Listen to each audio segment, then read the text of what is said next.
76 de knockout-uri pentru Badr Hari. Numai cum sună acest palmares.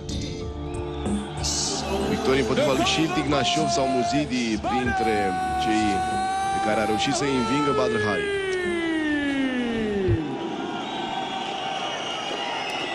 Nu uitați, suntem în direct la Lyon cu această gală în care deja Daniel Ghiță și-a judecat o nouă victorie acum la revenirea lui Badr Hari împotriva lui Tony Gregory. Și este posibil în toamnă să-i vedem luptând în România pe Badr Hari și Daniel Ghiță, unul împotriva celuilalt într-un super main event, într-un meci care se vrea fi lupta anului. Să nu uităm, Daniel a luptat și el împotriva lui Tony Gregory. A fost o victorie și o înfrângere. Daniel a reușit să-și ia, se răzbune în 2006 printr-un knockout spectaculos la Local Combat în București. Era Local Combat 24, după ce fusese învins în același an, în martie, la Iași, în aceeași gală Local Combat. Da, atunci era un an bun pentru Tony Gregory. Reușea să învingă pe Patrice Quarteron sau Errol Zimmerman. Peter Majstorovic se număra și el printre victimele lui Tony Gregory. Un luptător care a reușit câteva titluri, să cucerească câteva titluri importante în cariera sa, atât pe reguli de box, Muay Thai sau kickbox. Ultimul meci pentru Badr Hari, o înfrângere în fața lui Hezi Gerges pe 29 mai anul trecut. Iată, aproape un an de absență pentru Badr Hari. Nu stă mai bine nici Tony Gregory. Ultimul său meci pe 18 decembrie 2009, un meci terminat la egalitate împotriva lui Fabrice Orien. De atunci Tony Gregory a mai urcat în ring. Ultimul său meci a fost chiar în acest an. Luna trecută a fost făcut knockout în ringul de box profesionist de Mike Perez. A pierdut meciul în prima repriză, Gregory. Da, s-a axat pe cariera din box Tony Gregory. Da, a avut numai puțin de 4 meciuri în acest an pe reguli de box. Gregory, 3 victorii și o înfrângere prin knockout. Foarte interesant acest meci, mai ales luând în considerare această trecere scurtă la profesioniști la box pentru Tony Gregory. Se știe, Badr Hari, un luptător foarte puternic pe brațe. Vom vedea o confruntare care se va lăsa cu scânteii între cei doi. Să nu uităm, Gregory are lovituri foarte bune de picior.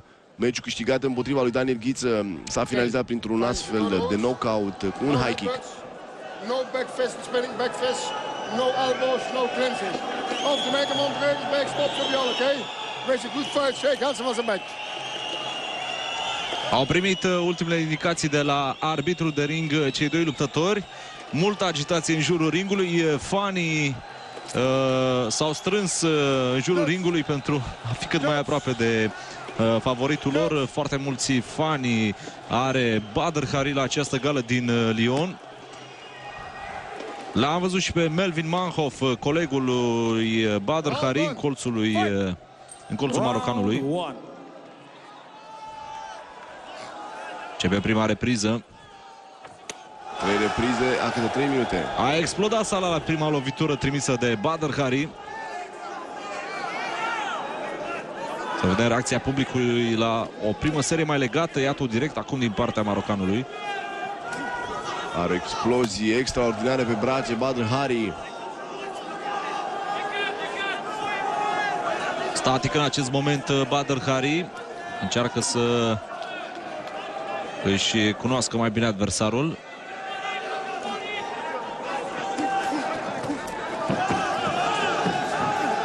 Stă la bătaie Badr, nu-i pasă de intrările aproape a lui Tony Gregory, l-așteaptă pe contră. Este un luptător care îi place să lupte foarte mult pe contră.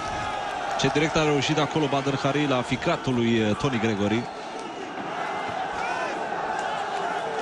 Ratează croșeul de dreapta marocanul, lovitură mediană de picior, un croșeu de dreapta bun și pică la podea acolo Tony Gregory. Cât pe ce Badr Hari s-o comite din nou, a vrut să lovească pe Tony Gregory când era la podea. Da, Tony Gregory vrea să continue meciul. Brațele sus pentru luptătorul francez. Cât de tare poate să dea Badr Hari cu pumnul. A fost prima lovitură care l-a atins ceva mai tare pe Tony Gregory. Foarte ciudat cum acesta stă cu brațele jos. Risc mare împotriva unui luptător ca Badr Hari să stai cu garda jos. Încă o directă la corp trimisă de Badr Hari. Oh! Ce lovitură, ce uppercut a dat Hari. Parcă lovește cu dinamita, parcă are explozibil în pumn. Iată-l pe Tony Gregory, se avânt acolo peste adversarul său și mai încasează un croșeu de stânga. Arbitrul de ring nu pune capăt meciului, l-a lăsat pe Gregory să se ridice. Foarte ciudată evoluția lui Gregory. Pare că nu prea vrea să-i pună mari probleme lui Badr Hari. Este tot timpul capul pe jos, brațele... Da, destul de ciudată evoluția lui Tony Gregory. Dă cu toată forța acolo Badr Hari. Încearcă să-și termine adversarul. Din nou la podea Tony Gregory. Pică francezul. Este numărat din nou. Da, pune capăt acestui meci. Arbitrul de ring este al numărat pentru a treia oară în acest meci. Tony Gregory revine cu victorie Badr Hari. 3 knockdown-uri. Înseamnă capătul luptei pentru Gregory, care pare a fi nemulțumit. Nu a fost o evoluție deosebită din partea francezului. A fost o evoluție jalnică din partea lui Gregory. Nu înțeleg de ce nu e mulțumit. A arătat deplorabil în această seară la revenirea în ringul de kickbox.